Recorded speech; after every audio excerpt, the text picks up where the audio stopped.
નડિયાદમાં આવેલ અમદાવાદી બજારમાં લાગી ભીષણ આગ। એક સાથે 5 દુકાનોમાં લાગી ભીષણ આગ સાથે 2 કાર અને 1 બાઇકમાં લાગી આગ।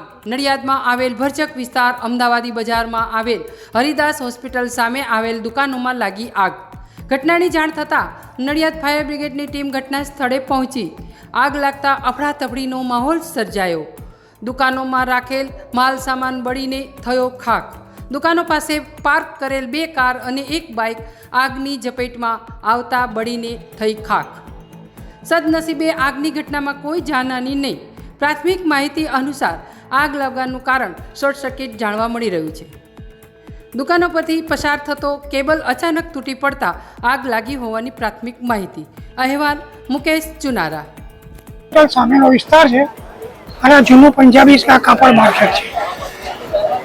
તો અત્યારે બપોરના ટાઈમે લગભગ 1 કલાક પહેલા એક હેવી ટેન્શનનો વાયર છે જે તમને દેખાય છે તે ઉપરથી પડવાથી શોર્ટ સર્કિટ થઈ અને તરત આગ પકડી લીધી। લાકડાના ફોકા હતા એટલે આગ પકડી લીધી। હું પેલી ગાડી ખસેડવા ગયો તો હું પોતે પણ દજાઈ ગયો, ગાડીમાંથી ખસી નહીં। એટલે કેટલી લાકડાની દુકાનો હતી? 5 બધી બળીને ખાક થઈ ગઈ। બધી બળીને ખાક થઈ ગઈ। અને વિકલ કેટલા પડી ગયા? એક ઇકો છે અને એક એક્શન છે ઊંડાઈની અને એક મોટરસાયકલ। કોઈને જાનહાની થઈ છે? ના, કોઈ નહીં। એટલે પછી તમે શું જાણ કરી? કોને જાણ કરી? અમે તરત મારા ભાઈને ફોન કર્યો, તરત ફાયર બ્રિગેડને જાણ કરી। 10 મિનિટમાં ફાયર બ્રિગેડ આવી ગઈ અને ફાયર બ્રિગેડે આવો ગોળવી નાખી। આ દુકાનો કોની હતી? મારી પોતાની જ છે। તમારી પોતાની જ છે બધી દુકાનો? કેટલા વર્ષથી દુકાનો હતી આ? મારી લગભગ 87 સાલથી। શેની દુકાનો? ખાલી અમને મારી ઓફિસો જ છે, આગળ મારી જ છે। કોઈ માલ સામાન નહોતો દુકાનમાં? માલ સામાન છે ને, મારો જે ધંધો છે એનો માલ સામાન છે। શેનો ધંધો?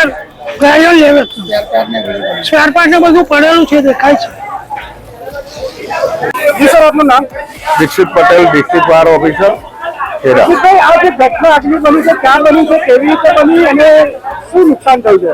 નડિયાદ શહેરમાં આવેલ અમદાવાદી બજાર વિસ્તારમાં હરિદાસ હોસ્પિટલ સામે દુકાનો આવેલ ઘણી જૂની દુકાનો હતી લાકડાની। તેમાં અચાનક ઉપરથી કેબલ શોર્ટ સર્કિટ થઈ અને પડવાથી આગ લાગી હતી। કેટલી દુકાનો બળીને ખાક થઈ ગઈ? કેટલા વાહનો? આશરે 3 કે 4 દુકાનો સળગી ગઈ છે, 2 વાહનો સળગી ગયા છે, એક વ્હીકલ 2 વ્હીલર પણ સળગી ગઈ।